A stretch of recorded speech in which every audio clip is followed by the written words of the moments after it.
How does a man wait 40 years for revenge and then rule for more than 2.5 centuries through his descendants? In the shadow-drenched fortresses of war-torn Japan, a child hostage learns the most dangerous lesson of all, that patience is sharper than any sword. He will bow to his captors while memorizing their weaknesses, smile at his enemies while plotting their downfall, pledge loyalty with one hand while sharpening the dagger with the other. They thought they could own him, break him, bend him to their will. They were wrong. His name was Tokugawa Ieyasu, and he would create a dynasty so enduring it outlasted Shakespeare, the Pilgrims, Napoleon, and the American Civil War. A shogunate that lasted longer than Rome's Republic. Tonight, we descend into the shadows of Japanese history, into a world of endless war, burning castles, and betrayals etched in blood. A land where loyalty was a currency and trust a death sentence. This is the crucible that forged a boy hostage into the most calculating ruler Japan would ever know. A man who turned survival into an art form and patience into a weapon sharper than steel. I'm Adrian Locke, and this is Shadows of Power.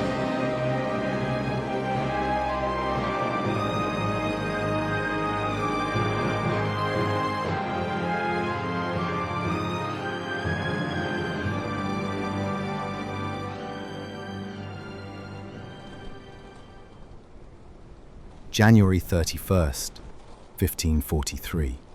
The fortress of Okazaki, Mikawa Province. Inside its wooden walls, a woman labors through the coldest night of winter. Her screams echo against stone as snow falls outside. In the distance, monks strike temple bells, calling out to the gods. In the midst of chaos, a baby boy enters the world.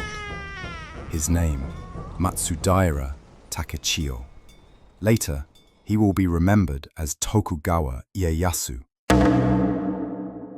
the man who ends an age of chaos. But for now, he is only a fragile infant, born into a Japan devouring itself. For nearly a century, Japan has been trapped in the Sengoku Jidai, the age of warring states. Samurai lords, or daimyo, rip the country apart like starving wolves.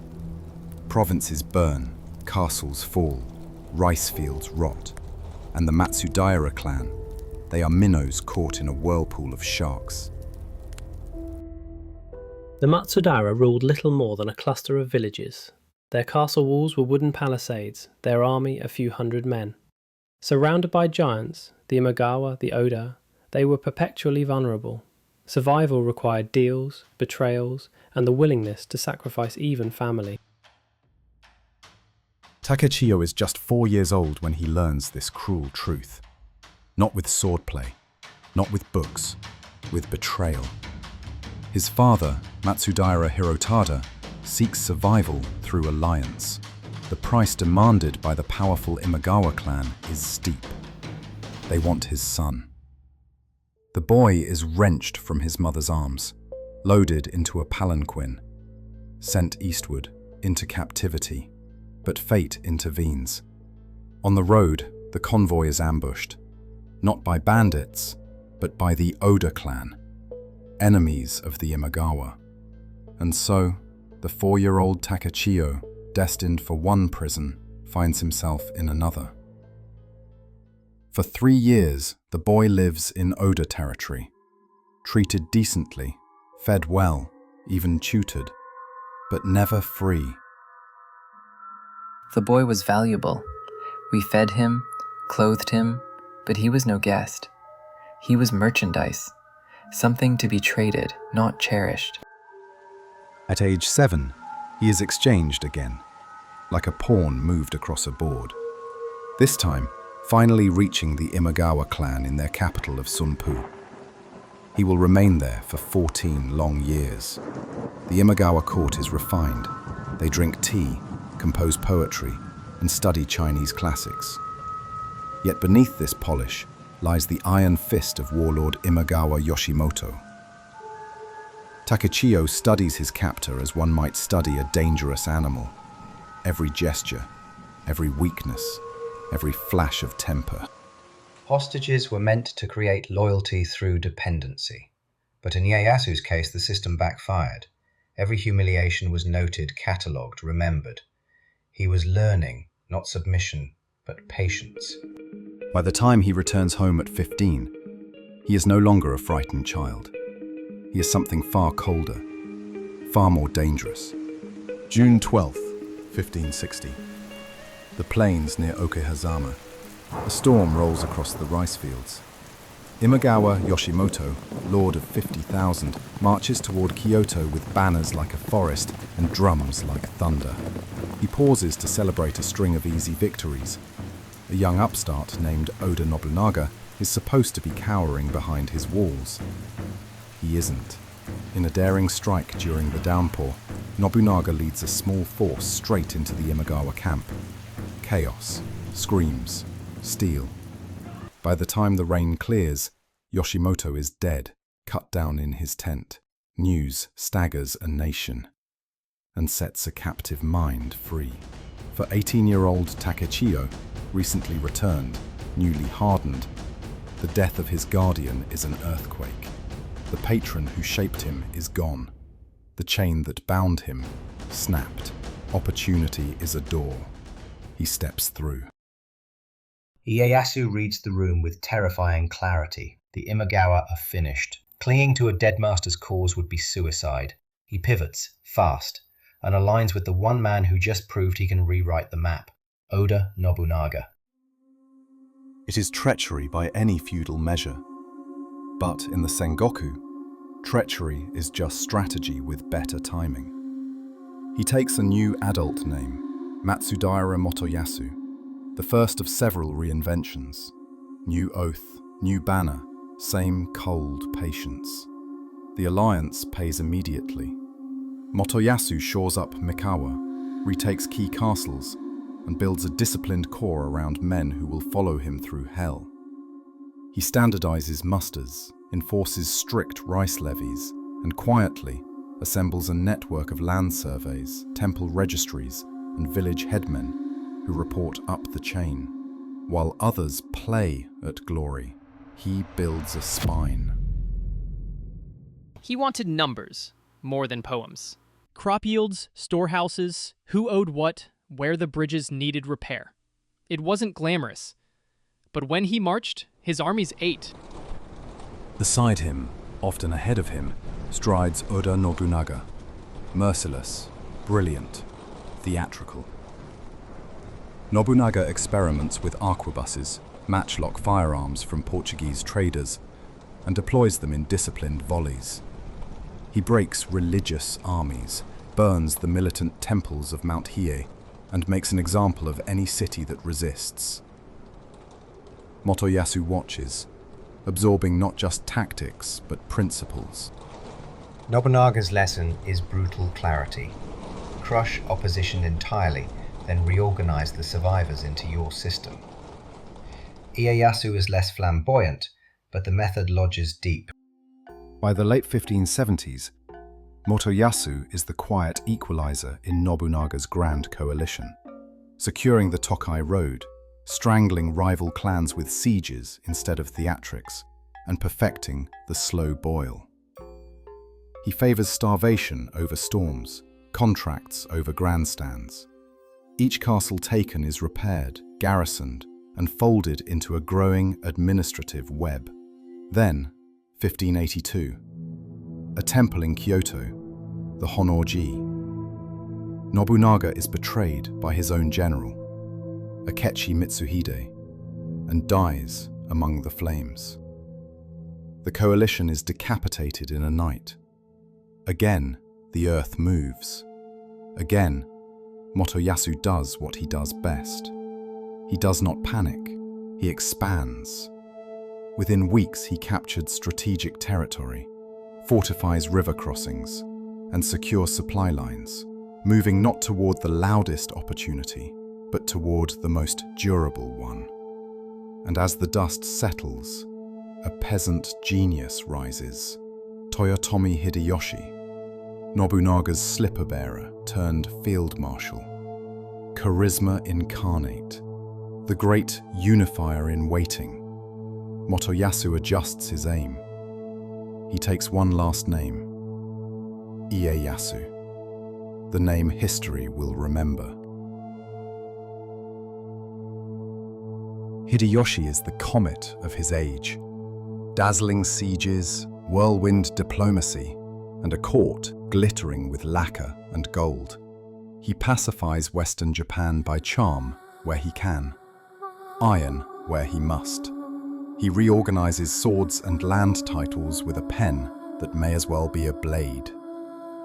Ieyasu studies the comet's tail and chooses orbit over collision.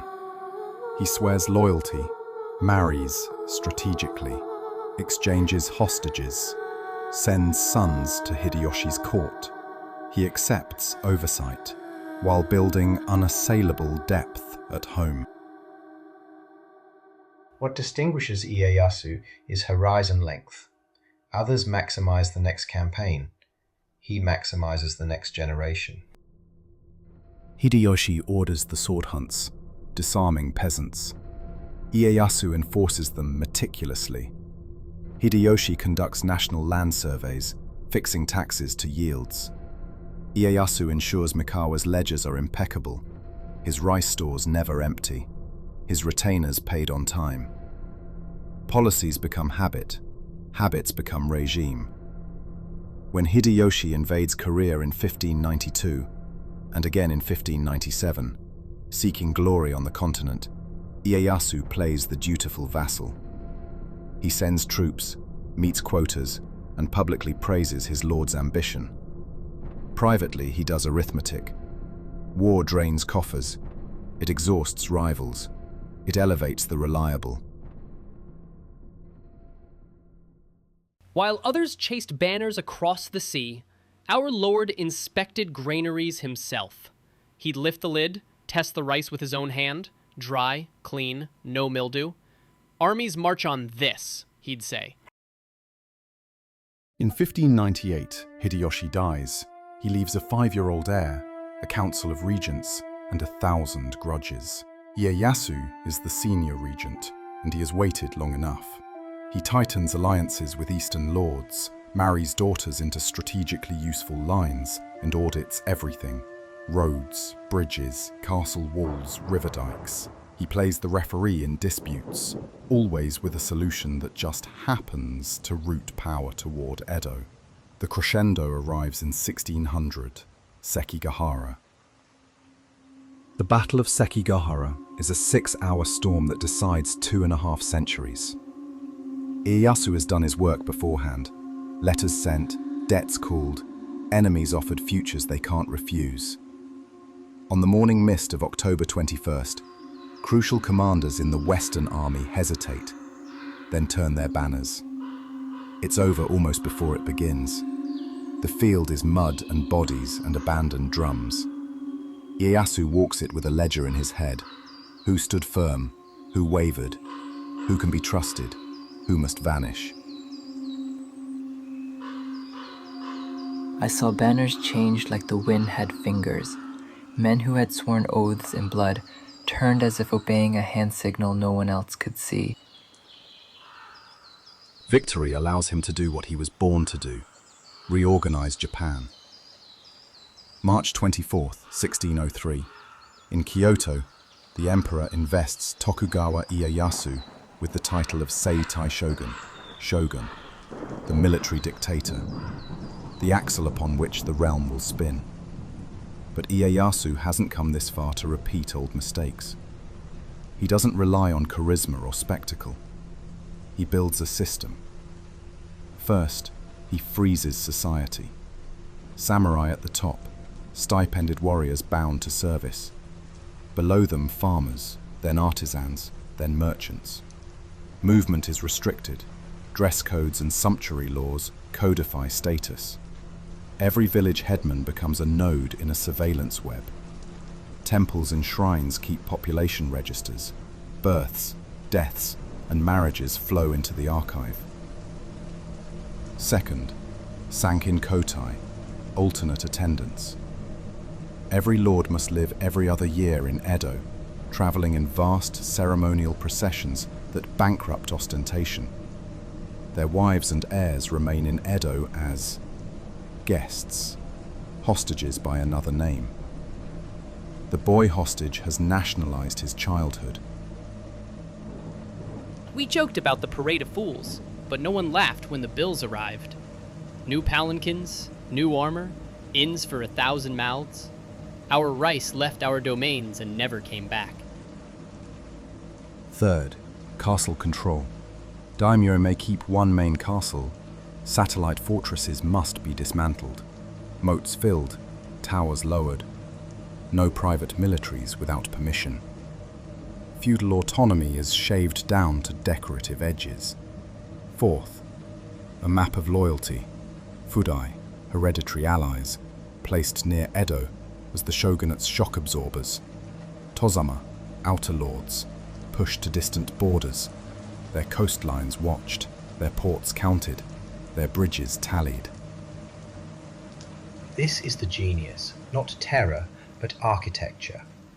Make disobedience so logistically expensive that obedience is cheaper, financially, emotionally, even imaginatively. He seals the edges. Christianity, once a curiosity, becomes a threat. Missionary networks look too much like parallel hierarchies. Persecutions follow. After peasant Christian uprisings like Shimabara, 1637–38, in the next generation, policy hardens into near-total isolation. Sakoku, a closed country with a few carefully gated exceptions at Nagasaki. Trade is not abolished, it is channeled. The Dutch at Dejima, the Chinese under watch, the Koreans at Tsushima, the Ryukyuans through Satsuma. Information flows, narrowly, controllably. Then, the masterstroke. In 1605, Ieyasu abdicates the shogunate to his son, Hidetada, taking the title Ogosho, the retired shogun, while retaining the real levers, appointments, punishments, marriages, land redistributions. He rehearses continuity while he's alive to enforce it. Succession is the abyss every regime faces. Ieyasu builds a bridge across it, then walks the heir to the other side. One ember still glows. The Toyotomi line, nestled within Osaka Castle, Japan's greatest fortress, rich, popular, symbolically potent. As long as Hideyoshi's blood survives, an alternative future lives. Ieyasu is in his 70s. He could let it fade. He does not. 1614 to 1615. The sieges of Osaka. The winter campaign opens with artillery and diplomacy. Ieyasu rings the castle with earthworks and cannon. Western-style ballistics married to Japanese siegecraft. Negotiations produce a truce, on Ieyasu's terms. Moats are to be filled, walls lowered. The Toyotomi court agrees. When spring comes, Osaka's defenses are a memory. The summer campaign is swift and surgical. Toyotomi loyalists sally out. They are smashed piecemeal. The city is fire and screams. The keep is a pyre. Toyotomi Hideyori and his mother perish. The line is extinguished. They told us it was the last storm. When the smoke cleared, there was only ash and orders to rebuild. The realm has no second option now, only Tokugawa. A year later, June 1st, 1616, at Sumpu Castle, Ieyasu dies, quietly, after a final meal of simple carp and a last round of instructions. He is 73. He has already chosen the shrine where he will be venerated. Nikko Toshogu, where cedar forests meet the sky. Titles call him Tosho Daigongen, the great avatar who illuminates the east. The hostage becomes a deity. For 254 years, Japan moves to Tokugawa time. The system hums like a water wheel, predictable, controlled, self-correcting. Samurai receive stipends, study Confucian texts, and serve as administrators. Farmers till and tithe, artisans craft. Merchants, officially lowest, quietly invent financial instruments, credit networks, and city cultures that will one day power modernity. Cities blossom.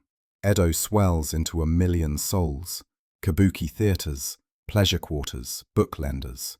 Osaka becomes the rice exchange of the nation, the dojima market, where paper receipts and futures prices turn harvests into numbers. Kyoto refines taste, textiles, tea, poetry, lacquer. Stability fosters art. Ukiyo-e woodblock prints, haiku, tea ceremony refinements, castle architecture with cunning stonework and carpentry that flexes during earthquakes. The Tokugawa piece is not empty. It is full of culture, of urban invention, of social systems that make everyday life more predictable than perhaps anywhere else on Earth at the time. And yet, the cage. Travel is restricted, passports issued by domain. Ideas are filtered through designated translators and censors. Hierarchy embeds itself in the psyche. Know your place. Keep to your lane. Harmony above all. Ieyasu's achievement is a state so comprehensive that overt violence becomes rarer. Not because compassion won, but because the system left little space in which to oppose it. People lived within a design. Beyond the horizon, the world turns. Scientific revolutions, steam and factories, revolutions of liberty and nation. Japan watches through a keyhole. Then, 1853, black hulls on the water, Commodore Perry, steam, cannon, treaty ports. The shogunate, long stable, struggles to metabolize the shock. Factionalism returns. Civil war flares. In 1868, the Meiji Restoration topples the Tokugawa order. The iron cage is dismantled in a decade, but the memory of its architecture remains. Tokugawa Ieyasu is remembered as a unifier, the finisher of a task begun by men flashier than he. Nobunaga with fire, Hideyoshi with charisma. Ieyasu wins with duration. He doesn't just seize power, he makes it reproducible. He pays for that peace with constraint, with borders narrowed, roles assigned, and futures written in advance. What then is his legacy? A nation that avoided the bloodbath of ceaseless civil war. A cultural golden age of wood, paper, and ink. A habit of order that would shape schools, companies, even traffic flows.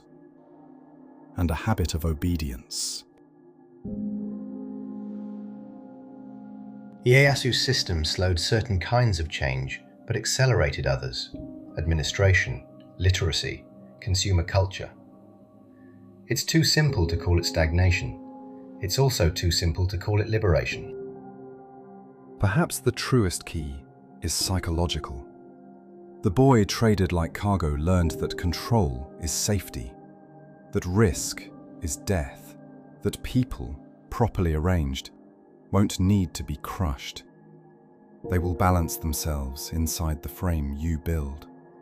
He didn't overcome the trauma of captivity. He institutionalized it. So, was Tokugawa Ieyasu the greatest peacemaker Japan ever knew? Or the most successful victim in history? One who recreated his childhood prison, scaled up to a nation? We can't ask him. Because on that morning in 1616, in a castle designed to survive centuries, he took the answer with him. And yet, in the silence he left behind, Japan itself became his reply.